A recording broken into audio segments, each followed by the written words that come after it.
Hello बच्चों, क्या हाल चाल? ठीक हो? आज करंट इलेक्ट्रिसिटी 17th लेक्चर में हम लोग एक बहुत इंपॉर्टेंट टॉपिक की चर्चा करने वाले हैं जिसका टाइटल है किरचॉफ्स लॉ। अब ये बात आती है किरचॉफ्स लॉ पढ़ने की जरूरत क्या पड़ी। हम लोग तो परिपथों का एनालिसिस करने में ओम्स नियम अप्लाई करते थे। तो ऐसे जटिल परिपथों में जहां पर हम डायरेक्ट ना तो तुल्य प्रतिरोध निकाल सकते हैं, ना किसी एक पर्टिकुलर ब्रांच में हम करंट निकाल सकते हैं, यानी जहां पर हमें वोल्टेज और करंट के कैलकुलेशन में दिक्कतें आती हैं, उन जटिल परिपथों के सॉल्यूशन में हमें किरचॉफ के नियम की मदद लेनी पड़ती है। किरचॉफ बेसिकली जर्मन साइंटिस्ट थे। 1845 ईस्वी में उन्होंने इन जटिल परिपथों को सॉल्व करने के लिए एक नियम दिया जिसे किरचॉफ का नियम कहा गया।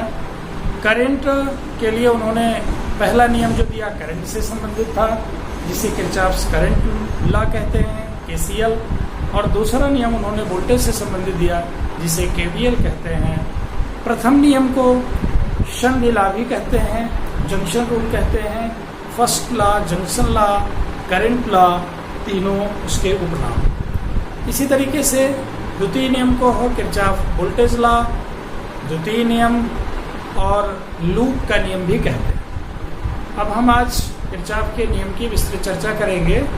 तो बच्चों देखिए, सबसे पहले हम आपको बताएंगे, प्रथम नियम पढ़ने से पहले आपको ये जानना आवश्यक है कि संधि होती क्या है। संधि सामान्य रूप से हम लोग जानते हैं कि जब दो चीजें मिला दी जाती हैं तो उसको संधि कहते हैं। यहाँ पर परिपथ के संदर्भ में संधि का मतलब दो अलग अलग तार आकर के मिल जाएं, वही संधि ना होकर के दो से ज्यादा यानी तीन या तीन से ज्यादा अगर वायर किसी एक पॉइंट पर आकर के परिपथ में कनेक्ट हो रहे हैं, मिल रहे हैं, तो that point is said to be the junction. जैसे फॉर एग्जांपल मान लीजिए हमने एक सर्किट डिजाइन किया इस तरीके से।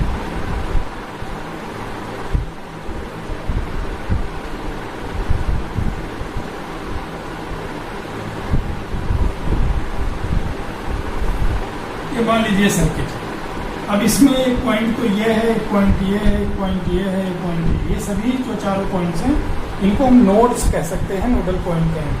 लेकिन हमारा पॉइंट ए पी क्यू है, तो पॉइंट पी व क्यू क्या है? Junction point. ध्यान रखिए, क्यों? क्योंकि यहाँ से करंट आ रही है। सपोज के लिए इसका E1 है, I1 आ रही है, इससे I2 करंट आ रही है, तो यहाँ पर I2 भी आ रही है, I1 I2 आ रही है, और यहाँ से I1 प्लस I2 निकल आगे। अभी देखते हैं कैसे होता है। तो बेसिकली ये जंक्शन है। यहाँ पर I1 I2 आई, I1 प्लस I2 करंट आगे आई, और इधर की तरफ I2 निकल गई, इधर की तरफ I1 निकल गई। तो ये जंक्शन का मतलब यह है कि तीन कम से कम वहाँ पर वायर अलग अलग करंट फ्लो करने वाले आपस में जुड़े। ओके, तो जंक्शन समझ गए। जंक्शन के पॉइंट पर किसी भी सर्किट में जहां पर जंक्शन होगा, जहां कई करंट आपस में मिल रही हैं, उस पॉइंट पर हम किरचॉफ के करंट लॉ को अप्लाई करते हैं। तो चलिए देखते हैं क्या है किरचॉफ का करंट लॉ। बेसिकली ये बताता है कि परिपथ के किसी संधि पर मिलने वाली समस्त धाराओं का बीजगणितीय योग शून्य होता है। बीजगणितीय योग की बात जब हम करते हैं, इसमें चिन्ह सहित हम धाराओं को जोड़ते अथवा घटाते हैं। कुछ करंट को पॉजिटिव, कुछ करंट को नेगेटिव, क्योंकि सम जीरो है, करंट उसमें बह रही है, और सम जीरो भी हम कह रहे हैं, तो इसका मतलब सम करंट पॉजिटिव है, सम करंट नेगेटिव। तो जो जंक्शन की तरफ करंट जाएगी उसको पॉजिटिव, और जो जंक्शन से दूर जाएगी उसे हम नेगेटिव लेते हैं। तो आइए फिर देखते हैं इसका स्टेटमेंट क्या है। अभी हमने बता ही दिया स्टेटमेंट। अब यहाँ पर उसी चीज को देखिए, हमने लिखा है first law, junction rule, Kirchhoff's current rule या करंट लॉ। इस नियम के अनुसार परिपथ में किसी संधि पर मिलने वाली समस्त धाराओं का बीजगणितीय योग शून्य होता है। कथन लिखेंगे और इसको हम सिंबॉलिकली लिखेंगे। Sigma is equal to 0, I stand for electric current, sigma stand for algebraic sum, and this is always equal to 0। अब इसको अगर हम एक जंक्शन यहाँ एज्यूम करें, I1, I2, I3, I4, I5, 5 currents are there at the junction. I1 and I5, these two currents are just approaching towards the junction, and I2, I3, I4 are receding from the junction. तो इसको अगर हम लिखेंगे, algebraic sum लिखेंगे sigma आई, तो प्रथम नियम से इसी बात को जब लिखेंगे तो हो जाएगा I1 minus I2 minus I3 minus I4 plus I5 equal to 0। ये sigma I is equal to 0 का मतलब हुआ। तो इसको ऐसे भी कह सकते हैं I1 plus I5 is equal to I2 plus I3 plus I4, यानी संधि की तरफ आने वाली धाराओं का योग,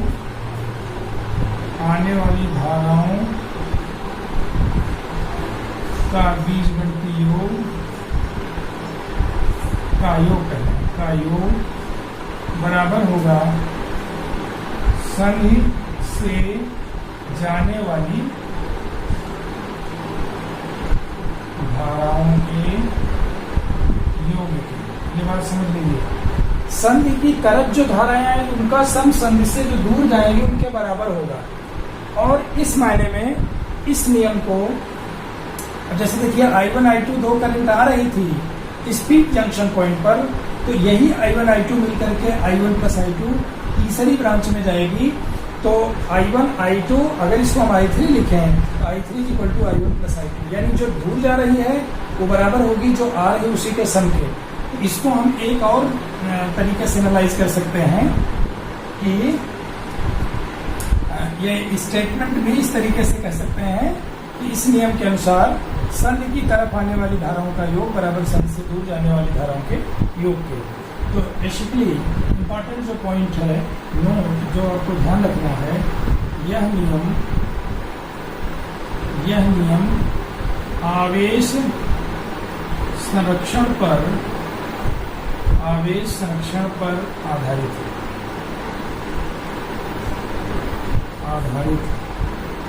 बच्चों, आप लोग क्लास 11 के फिजिकल वर्ल्ड चैप्टर में पढ़े होंगे 4 प्रकार के बेसिक लॉ, जिसमें आवेश संरक्षण, द्रव्यमान संरक्षण, या हम लोग बात करते हैं संवेग संरक्षण, कोणीय संवेग, रेखीय संवेग और ऊर्जा संरक्षण।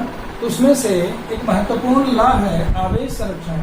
तो ये आवेश संरक्षण पर, क्योंकि आवेश के कारण करंट फ्लो करती है, अगर जंक्शन पर नेट करंट 0 है, इसका मतलब जितना चार्ज आया उससे उतना चार्ज पर सेकंड निकल भी गया।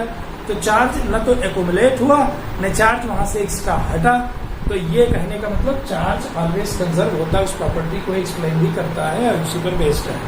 ओके, तो ये आपका प्रथम नियम के बारे में इतना है। जब भी आएगा तो इंडिविजुअल अगर पूछा गया है तो आप इतनी सी बात लिखेंगे, स्टेटमेंट लिखेंगे और इसको इस तरीके से बना करके शो कर देंगे। अब हम लोग बात करते हैं, let us talk about the Kirchhoff second law.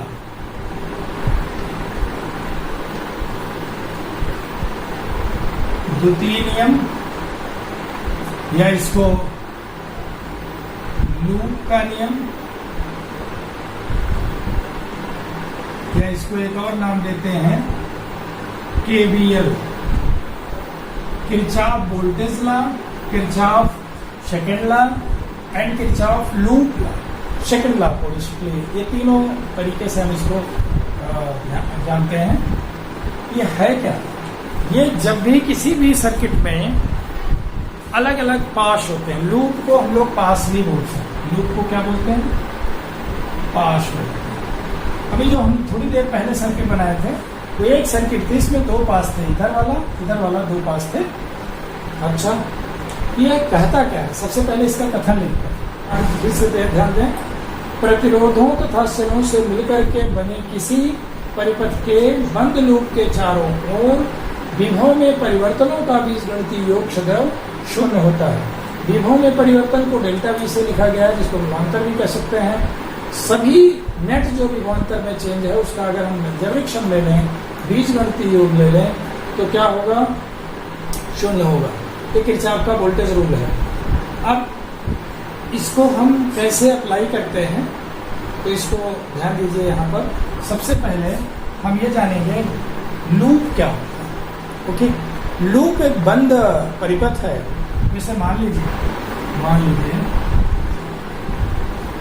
हमारे पास ये R1 रेजिस्टेंस एक सेल है जिसका EMF E1 है, दूसरी सेल है, दूसरा ब्रांच है, इसमें रेजिस्टेंस R2 है, इसको R3 मान लें, और दूसरा जो सेल है उसमें रेजिस्टेंस R2 है, सेल का EMF E1। ध्यान रहे, इसको हम बाहर की तरफ लेते हैं। अब इसमें ध्यान देना है हमको, इसमें सर्किट एलिमेंट कौन कौन से हो गए, R1, R2, R3, E1, E2। अब ये पूरे परिपथ में इतने एलिमेंट हैं, लेकिन हमारा जो लूप है, लूप एक सेक्शन को हम बोल रहे हैं, है ना। तो अब इसको हम इस तरीके से लिख सकते हैं A, B, C, D, E, F।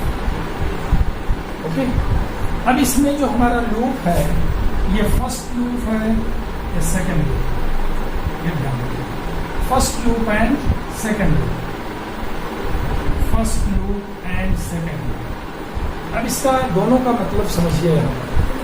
एक कॉम्प्लिकेटेड सर्किट्स में इस रूल को लगा करके हम विभिन्न प्रकार की जो जटिल सर्किट्स हैं उनमें किसी ब्रांच में करंट कितनी है, उसके क्रॉस पोटेंशियल डिफरेंस कितना है, कॉम्प्लिकेटेड नेटवर्क का इक्विवेलेंट रेजिस्टेंस क्या, हम निकाल सकते हैं, बहुत उपयोगी है।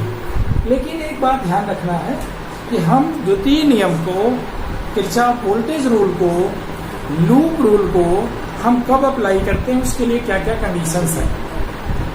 कंडीशन क्या है, सबसे पहले तो हमें ये करना है, स्टेप फर्स्ट में ये करना है कि लूप में divide the current in the loop according to first rule. Kirchhoff के पहले नियम के अनुसार हम परिपथ में धारा का डिवीजन करेंगे, करंट का डिवीजन करेंगे, लूप के बजाय सर्किट में। ओके, सर्किट में करंट का डिवीजन फर्स्ट रूल से करेंगे। ध्यान रहे, without applying first rule you can not apply the second rule. तो पहला रूल तो आपको अप्लाई करना है कि उसमें परिपथ में करंट को डिवाइड करना है using the Kirchhoff current law. Second step में हमको ये करना है, ये किरचॉफ सेकंड लॉ लगाना है। इसके पहले कुछ महत्वपूर्ण एजम्पशंस हैं।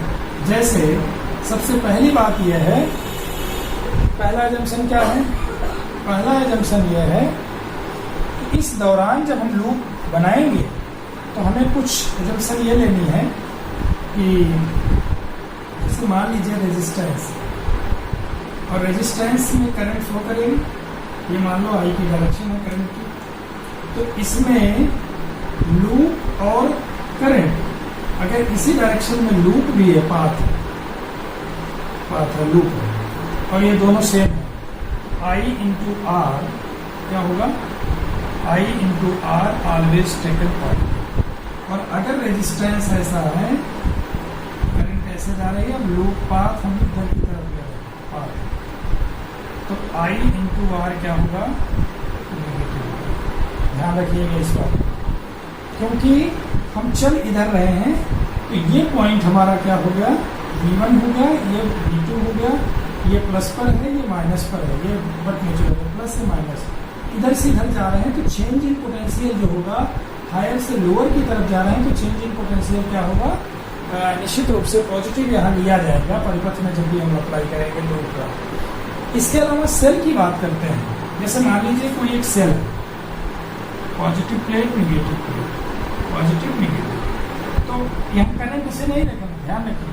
अगर हम पॉजिटिव से निगेटिव की तरफ जा रहे हैं तो क्या होगा, ये पाथ है, तो क्या होगा, E1 E इज पॉजिटिव। और अगर सेल हमारा लूप ऐसा जा रहा है निगेटिव से पॉजिटिव की तरफ, इधर की तरफ, E क्या होगा, निगेटिव होगा। हमेशा इस बात को ध्यान रखें, बिना इन 4 पॉइंट्स को नोट किए बेसिकली करंट और रेजिस्टेंस का जो प्रोडक्ट है वो कब पॉजिटिव लिया जाएगा, कब निगेटिव लिया जाएगा, ये हमको ध्यान रखना है। तो जब पाथ के एलॉन्ग IR लेंगे तो पॉजिटिव, पाथ के अपोजिट IR लेंगे तो क्या होगा, निगेटिव होगा। एक बात ये समझ गए। अगर हम पॉजिटिव टर्मिनल से निगेटिव की तरफ पाथ को, यानी लूप जा रहा है पॉजिटिव से निगेटिव, तो उसे हम E को पॉजिटिव लेंगे। अगर निगेटिव से पॉजिटिव जा रहे हैं तो E को निगेटिव लेंगे। और ये बात तो हमेशा रखेंगे सिग्मा B = 0। तो यहाँ पर ये किस प्रकार के संरक्षण को एक्सप्लेन करता है, क्योंकि चेंज इन पोटेंशियल 0 हुआ, तो यह नियम, इस बात को जरूर लिखेंगे नोट में, यह नियम ऊर्जा संरक्षण पर आधारित है। ऊर्जा संरक्षण पर आधारित है।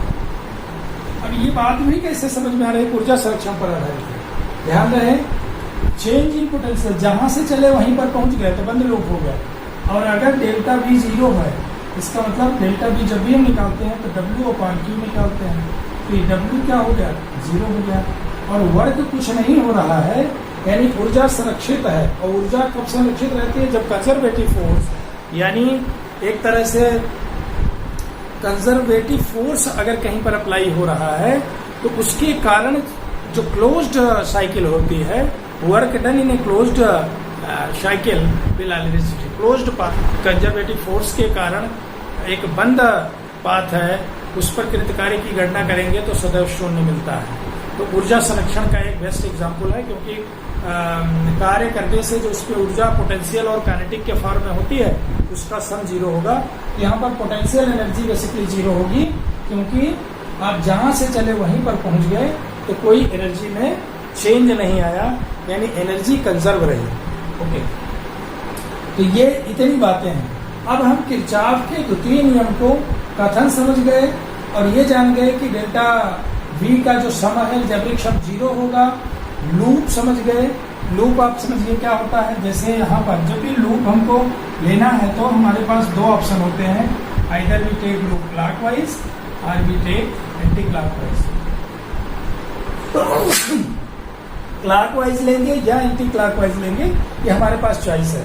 अगर एक ही परिपथ के 2 अलग अलग लूप, बंद लूप हैं, तो ये हमारे पास आर्बिट्री चॉइस है कि हम किसी एक को क्लॉक लें, किसी दूसरे को एंटी क्लॉक लें, या दोनों को क्लॉकवाइज लें या दोनों को एंटी क्लॉकवाइज।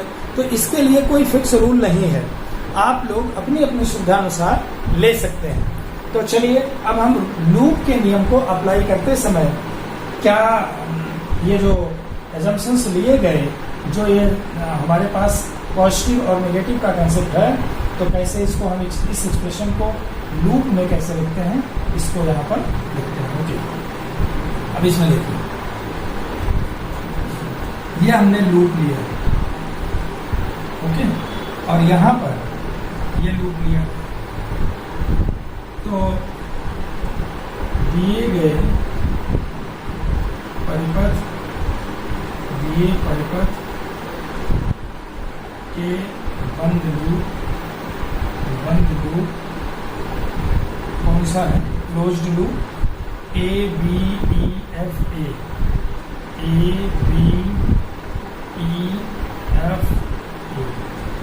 कभी कभी इवन AB कह सकते हैं, okay, no problem.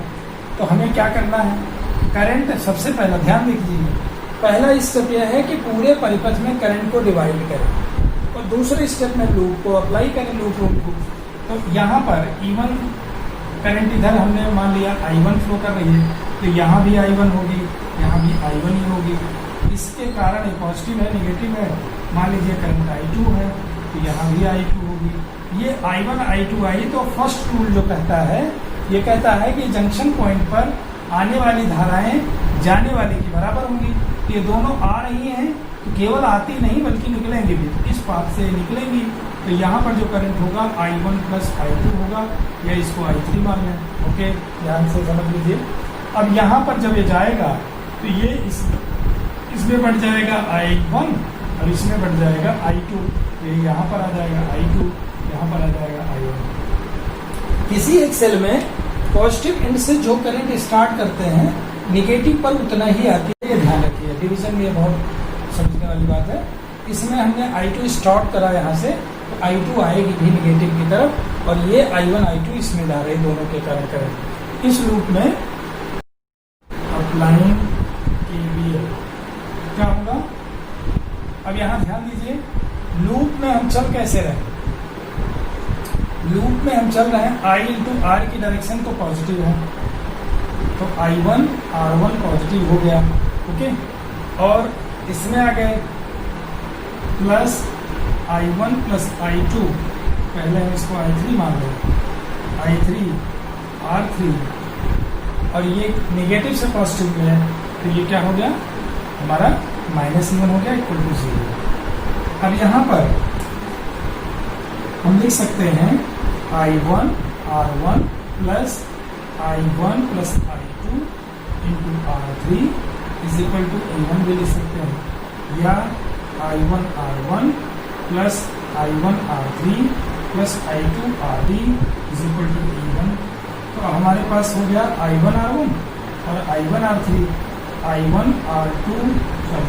I1 R1 plus R3 plus I2 R3 is equal to E1।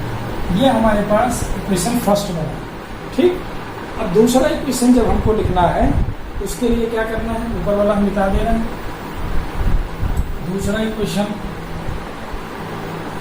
दूसरा ध्यान दीजिए, अप्लाइंग KVL रूल, तो क्या होगा, इन लूप BC, यहाँ से स्टार्ट करिए, BCBED,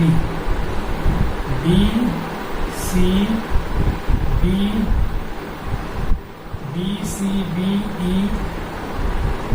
में क्या मिलेगा हमको? हमको मिलेगा बच्चों, यहाँ देखिए लूप चल रहे हैं हम किधर, इसमें एंटी क्लॉक चले और इसमें क्लॉकवाइज चल रहे हैं, फर्क नहीं पड़ेगा। तो यहाँ पर आपका current I2 R2 positive, I2 R2 positive, okay, और इसमें कोई रेजिस्टेंस है नहीं, फिर plus I1 plus I2 into R3, और इसमें जब आएंगे तो minus E2 is equal to 0। इसको अगर हम देखें तो हो गया I2 R2 plus I1 R3 plus I2 R3 is equal to E2, या इसको एक साथ कर लें I2 R2 2 R3, तो हमारे पास हो गया I2 R2 plus R3 plus I1 R3 is equal to E2। ये इक्वेशन सेकेंड। अब ये दो समीकरण जो हमारे पास मिले from taking into consideration loop first and loop second, दो इक्वेशंस मिले, और इसमें I1 I2 है, इसमें भी I1 I2 है। तो अब इसको हम सॉल्व करेंगे तो वी विल गेट क्या मिलेगा हमको, I1 की वैल्यू और I2 की वैल्यू। तो ये हमेशा ध्यान रखिए, किरचॉफ वोल्टेज रूल जब भी अप्लाई करेंगे तो सबसे पहले हम सर्किट में करंट का डिवीजन करेंगे, और डिवीजन करते समय keeping KCL rule in mind, उसके अनुसार डिवीजन करेंगे, यानी जंक्शन रूल को अप्लाई करते हुए। फिर इसके बाद कब वोल्टेज कब पॉजिटिव लिया जाएगा, EMF कब पॉजिटिव होगा, EMF कब निगेटिव होगा, I इंटू आर कब पॉजिटिव होगा, I इंटू आर कब निगेटिव होगा, इस बात को ध्यान में रखते हुए sigma delta B is equal to 0 का एक्सप्रेशन लिखेंगे, और दो एक्सप्रेशन या तीन एक्सप्रेशन लिख करके लूप के अनुसार हम I1 I2 I3 या करस्पॉन्डिंग करंट की वैल्यू फाइंड आउट करेंगे। ओके, वैसे ये तो तरीका भी आपको हमने बताया। जब भी पूछा जाएगा प्रश्न के रूप में, यह पूछा जाएगा किरचॉफ के फर्स्ट लॉ को लिखिए और यह किस पर आधारित है, किरचॉफ का द्वितीय नियम लिखिए, यह किस पर आधारित है। तो अगर ये पूछा जाएगा तो 1 नंबर का पूछा जाएगा। अगर ये पूछा किरचॉफ के नियम को लिखिए तो किरचॉफ के नियमों को स्पष्ट कीजिए, तो यह 3 नंबर में पूछा जाएगा।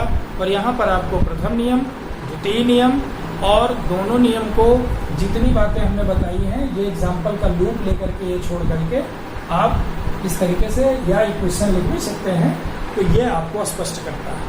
तो अब हम आप लोगों को केवीएल रूल अप्लाई करने के लिए, किरचॉफ फर्स्ट लॉ अप्लाई करने के लिए कुछ न्यूमेरिकल से लेकर के ज़्यादा फील कराएंगे।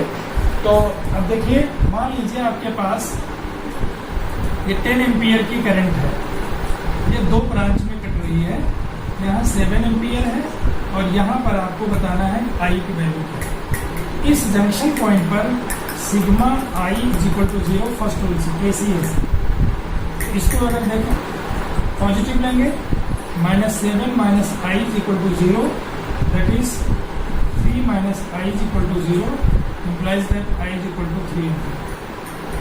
वेरी सिंपल, कोई दिक्कत नहीं होगी, केवल आप दिमाग में रखे रहिए जितनी करंट आ रही है दोनों का सम उतना होना चाहिए।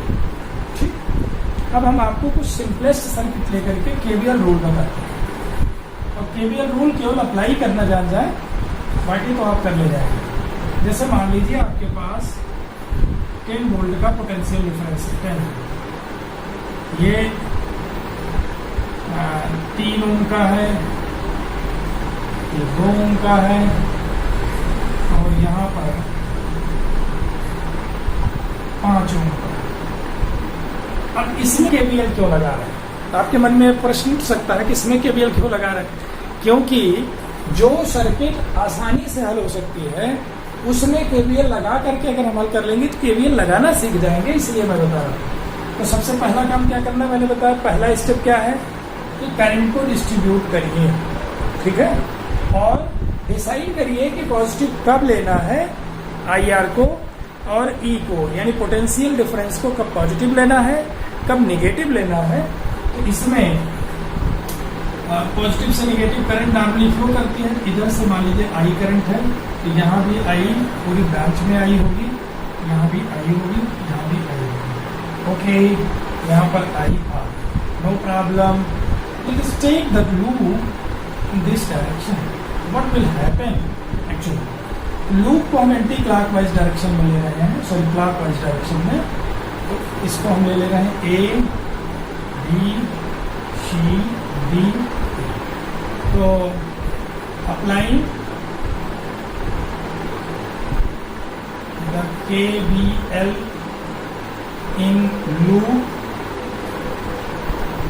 A B C D A। ध्यान रहे क्वेश्चन यह है, find the current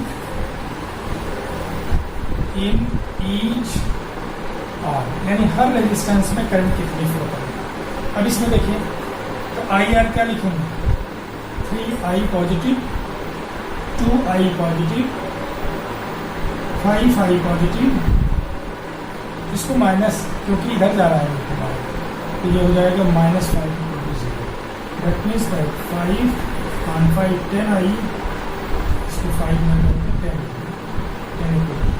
10I minus 10 is equal to 0, that is I is equal to 1 ampere.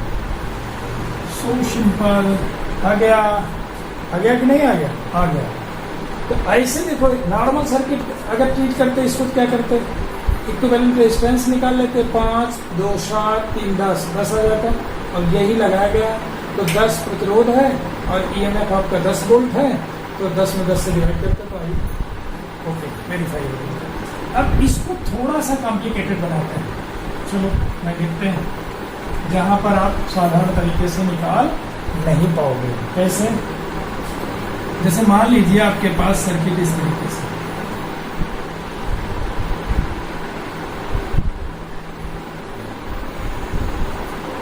ये 10 वोल्ट, 5 वोल्ट, 10 वोल्ट, और ये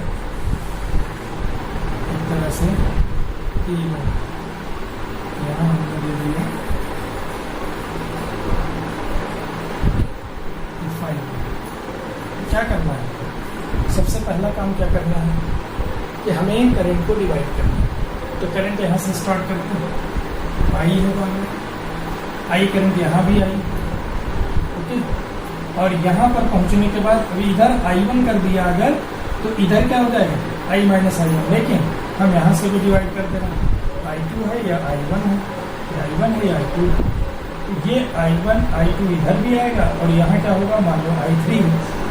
तो इस रूल में देखें I3 इज इक्वल टू क्या हो जाएगा, I1 plus I2 from KCL। Okay, एक बात क्लियर हो गई कि जो I3 हमारा ये I1 प्लस I2 के बराबर। चलो देखो, अब इसमें हम अप्लाई करते हैं। ओके,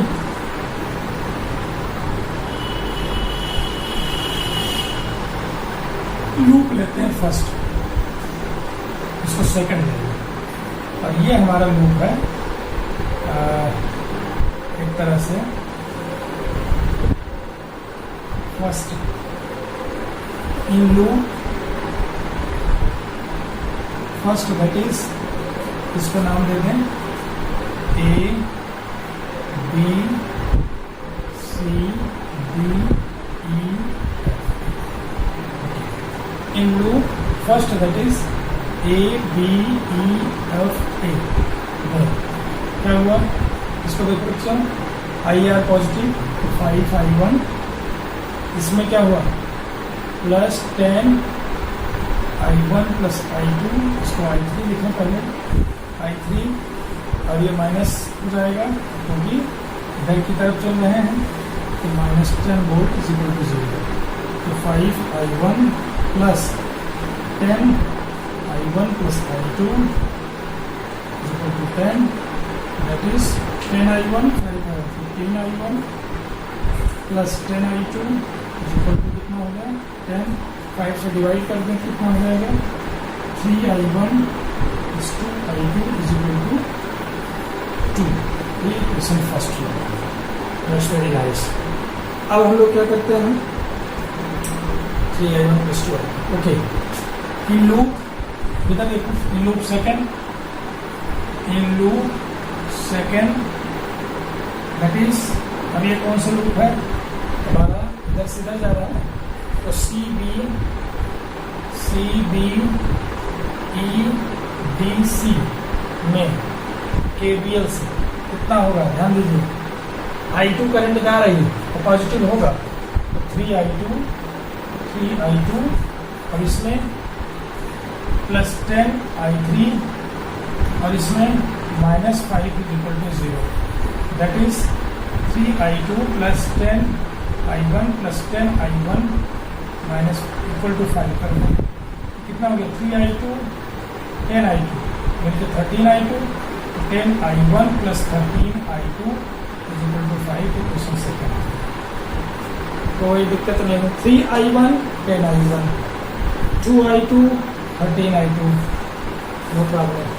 अब 3 I1 इसमें 3 से मल्टीप्लाई 10 से मल्टीप्लाई करें, इसमें 3 से मल्टीप्लाई करें और सब्ट्रैक्ट करें, तो अब इसको क्या करें 1 इंटू 10